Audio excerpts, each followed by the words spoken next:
வணக்கம். இன்றைக்கு நாம தமிழ்நாட்டுல இருக்கிற புத்தாக்க வவுச்சர் திட்டம், அதாவது இன்னோவேஷன் வவுச்சர் புரோகிராம் பத்தி கொஞ்சம் ஆழமா பார்க்க போறோம். ஆமா. குறிப்பா இந்த சிறு குறு நடுத்தர நிறுவனங்கள் இருக்கே, MSMEs, அவங்களுக்கு இது எப்படி உதவுது? அப்புறம் இதுல அறிவுசார் கூட்டாளிகள், நாலேஜ் பார்ட்னர்ஸ்னு சொல்றாங்களே, அவங்களோட பங்கு என்ன? இதெல்லாம் கொஞ்சம் அலசி பார்க்கலாம். சரி. இதுக்காக சில கட்டுரைகள், அரசாங்கத்தோட தகவல்கள், ஆய்வு அறிக்கைகள்னு கொஞ்சம் ஆதாரங்கள் வச்சுதான் பேச போறோம். நிச்சயமா.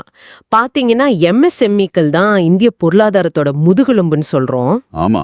நம்ம GDPல கிட்டத்தட்ட ஒரு 30% பங்களிப்பு அவங்களோடது. அப்புறம் 25 கோடிக்கு மேல வேலை வாய்ப்பு தராங்க. ஆனா புத்தாக்கம், அதாவது இன்னோவேஷன் வரும்போது அவங்களோட பங்களிப்பு இன்னும் கொஞ்சம் கம்மியா தான் இருக்கு. அது ஏன்னு நினைக்கிறீங்க? நிதி ஒதுக்கினாலும் அந்த உதவி கரெக்டா தேவைப்படுறவங்களுக்கு போய் சேரணும் இல்லையா? ஆமா, அது முக்கியம். அதுக்கு இந்த வவுச்சர் திட்டங்கள் ஒரு பாலமா இருக்கு. இது வெறும் பணம் கொடுக்கறது இல்ல, புத்தாக்கத்தை அவங்களுக்கு எளிதாக்கி கொடுக்கற ஒரு கருவி. சரி. அப்போ இந்த புத்தாக்க வவுச்சர் திட்டம்னா என்ன? கொஞ்சம் விளக்கமா சொல்லுங்களேன். இது மத்த நாடுகள்ல எப்படி இருக்கு? ஓ, இது உலக அளவுல பல நாடுகள்ல இருக்கு.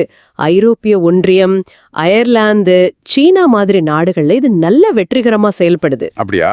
ஆமா.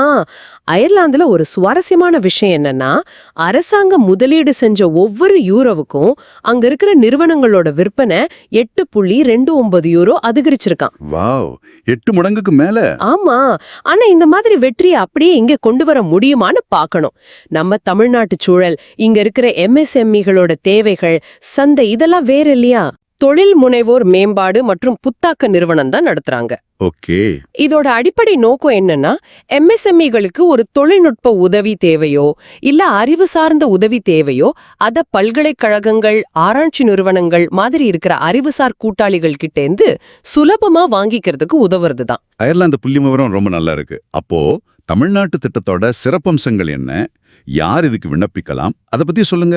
நம்ம தமிழ்நாடு திட்டம் விவசாயம், சுகாதாரம், இன்ஜினியரிங், அப்புறம் நானோ டெக்னாலஜி. நானோ டெக்னாலஜினா மிகச்சிறிய அளவுல தொழில்நுட்பம் பயன்படுத்துறது. ஆமா, கரெக்ட். அப்புறம் டீப் டெக்னாலஜி, அதாவது அறிவியல், பொறியியல், திருப்புமுனைகள் அடிப்படையா வச்ச தொழில்நுட்பம். இந்த மாதிரி முக்கியமான துறைகள்ல கவனம் செலுத்துது. சரி. இதுல 2 வகை வவுச்சர் இருக்கு. ஒன்னு வவுச்சர் A. இது உங்க ஐடியாவை ஒரு முன்மாதிரி, ஒரு புரோட்டோடைப்பா மாத்துறதுக்கு. இதுக்கு 2 லட்சம் வரைக்கும் மானியம் கிடைக்கும். ஓகே, ஐடியாவுக்கு. ஆமா. அடுத்து வவுச்சர் B. இது உங்க தயாரிப்பை சந்தைப்படுத்துறதுக்கு, மார்க்கெட்டிங் உதவிகளுக்கு. இதுக்கு 5 லட்சம் வரைக்கும் மானியம் தராங்க. ஓ, இதுவும் நல்ல விஷயமா இருக்கே. யாரு தகுதியானவங்கன்னு பாத்தீங்கன்னா, தமிழ்நாட்டுல இருக்கிற உற்பத்தி சார்ந்த MSMEகள். உற்பத்தி சார்ந்தவங்களா இருக்கணும். ஆமா. அப்புறம் சிபில் ஸ்கோர் 750க்கு மேல இருக்கணும். எதுக்கு சிபில் ஸ்கோரு? இது அவங்க இந்த திட்டத்தை வெற்றிகரமா செயல்படுத்த தேவையான ஒரு நிதிநிலை தன்மை இருக்கான்னு பாக்குறதுக்கு. அப்புறம் திட்டத்துக்கு ஒரு இணைய நிதியும் அவங்க தயாரா இருக்கணும். அதாவது முழுசா மானியம் இல்ல, அவங்களும் கொஞ்சம் போடணும். ஆமா.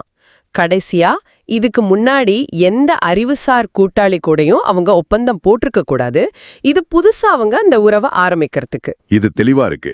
நீங்க அறிவுசார் கூட்டாளிகள், நாலேஜ் பார்ட்னர்ஸ்னு சொன்னீங்க. அவங்களோட பங்கு இதுல எவ்வளவு முக்கியம்? அவங்க வெறும் சர்வீஸ் ப்ரொவைடர்ஸ் மட்டும்தானா? இல்ல. அது ரொம்ப முக்கியமான கேள்வி.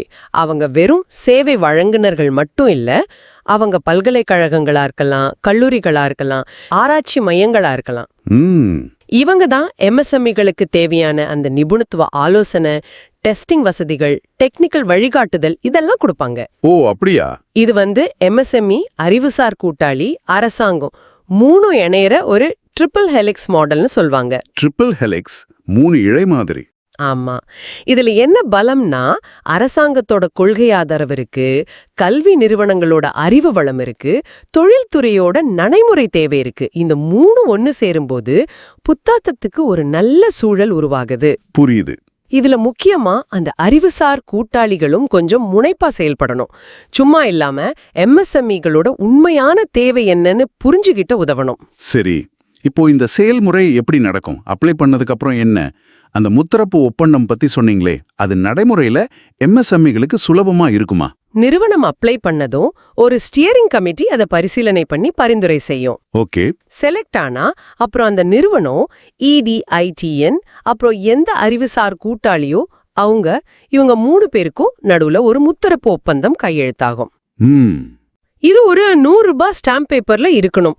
நடைமுறையில பாத்தீங்கன்னா இந்த ஒப்பந்தம் எல்லாத்தையும் தெளிவுபடுத்துது.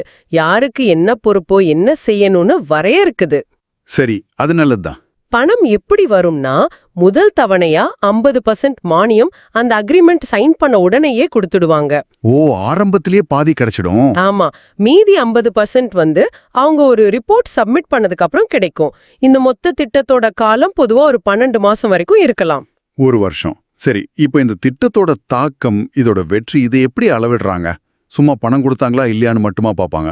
இல்ல, அதையும் தாண்டி பாப்பாங்க. உதாரணத்துக்கு இங்கிலாந்து, வடக்கு அயர்லாந்து மாதிரி இடங்கள்ல நடந்த ஆய்வுகள் என்ன சொல்லுதுன்னா, இந்த மாதிரி திட்டங்கள் புத்தாக்கத்துக்கு இருக்கிற தடைகளை குறைக்குது. சரி. கம்பெனிகளோட டெக்னிக்கல் திறமை அதிகமாகுது. புதுசா இல்ல மேம்படுத்தப்பட்ட தயாரிப்புகள், சேவைகள் உருவாகுது. ம் வடக்கு அயர்லாந்து ஆய்வுல ஒரு விஷயம் கவனிச்சாங்க. இந்த வவுச்சர் வாங்கின கம்பெனிகள்ல 38% நிறுவனங்களுக்கு வருமானம் அதிகரிச்சிருக்கு. 17% நிறுவனங்கள்ல வேலைவாய்ப்பு அதிகரிச்சிருக்கு. ஓ, இது நேரடி பயன்கள். ஆமா, இதுல கூடுதல் நன்மை, அதாவது அடிஷனாலிட்டி அப்படின்னு ஒரு விஷயத்த பாப்பாங்க. அடிஷனாலிட்டி அப்படின்னா, ஒருவேளை இந்த வவுச்சர் உதவி கிடைக்காம இருந்திருந்தாலும் இந்த முன்னேற்றம் அந்த கம்பெனிக்கு வந்திருக்குமா அப்படின்னு பாக்குறது. ஓ, அதாவது அந்த வவுச்சரால தான் அந்த முன்னேற்றம் வந்துச்சான்னு உறுதி பண்றது. ஆமா, இதன் மூலமா திட்டத்தோட உண்மையான தாக்கத்தை தெரிஞ்சுக்க முடியும்.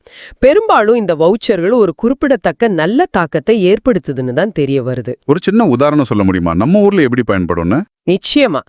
இப்போ கோயம்புத்தூர்ல ஒரு சின்ன இன்ஜினியரிங் கம்பெனி இருக்குன்னு வைங்க. அவங்க இந்த வவுச்சரை பயன்படுத்தி பக்கத்துல இருக்கிற ஒரு காலேஜோட சேர்ந்து அவங்க உற்பத்தி செய்யற முறையில ஒரு சின்ன டெக்னாலஜி மாற்றம் செய்யறாங்க. சரி. அதனால அவங்களுக்கு வேஸ்ட் ஆகிற மூலப்பொருள் ஒரு 15% குறையுதுன்னு வச்சுக்கோங்க. இதுதான் இந்த திட்டத்தோட உண்மையான வெற்றி. சின்ன மாற்றம், ஆனா பெரிய பலன். ரொம்ப நல்லா புரியுது. அப்போ சுருக்கமா சொல்லணும்னா, தமிழ்நாட்டுல இருக்கிற MSMEகளுக்கு இது ஒரு அருமையான வாய்ப்பு. ஆமா, அறிவுசார் கூட்டாளிகளோட நிபுணத்துவத்தை பயன்படுத்திக்கலாம். 2 லட்சத்திலிருந்து 5 லட்சம் வரைக்கும் நிதியுதவியும் வாங்கிக்கலாம். அதன் மூலமா புதுசா ஏதாவது கண்டுபிடிக்க இல்ல இருக்கிறத மேம்படுத்த ஒரு வாய்ப்பு கிடைக்குது. ஆமா, நிச்சயமா MSMEகள் இந்த வாய்ப்பை கண்டிப்பா பயன்படுத்திக்கணும். அதே மாதிரி அறிவுசார் கூட்டாளிகளும் இத ஒரு பொறுப்பா எடுத்துக்கிட்டு நம்ம மாநிலத்துல புத்தாக்க சூழலை இன்னும் நல்லா மேம்படுத்த உதவணும். நீங்க இந்த புத்தாக்க வவுச்சர் திட்டம், அதாவது இனோவேஷன் வவுச்சர் ப்ரோக்ராம் பத்தியும், அறிவுசார் கூட்டாளிகளோட பங்கு, நாலேஜ் பார்ட்னர்ஸ் ரோல் பத்தியும் இன்னும் நிறைய விவரங்கள் தெரிஞ்சுக்கணும்னு நினைச்சீங்கன்னா, தொழில் குருவை நீங்க +91 7358255649 அப்படிங்கிற எண்ல தொடர்பு கொள்ளலாம். இறுதியா ஒரு சின்ன சிந்தனை மட்டும் உங்களுக்காக. இந்த வவுச்சர் திட்டம் ஆரம்பகட்ட நிபுணத்துவ உதவிக்கு ரொம்ப பயனுள்ளதா இருக்கு. ஆமா. ஆனா நம்ம இந்திய MSMEகள் சந்திக்கிற இன்னும் பெரிய புத்தாக்க சவால்கள் இருக்கு இல்லையா? உதாரணத்துக்கு சந்தையை எப்படி விரிவாக்குறது, தொடர்ந்து எப்படி R&Dல முதலீடு செய்யறது, இந்த மாதிரி விஷயங்களுக்கு இந்த வவுச்சர் முறைய எப்படி இன்னும் மேம்படுத்தலாம், இல்ல இன்னும் எப்படி விரிவாக்கலாம், இத பத்தி கொஞ்சம் யோசிச்சு பாருங்க.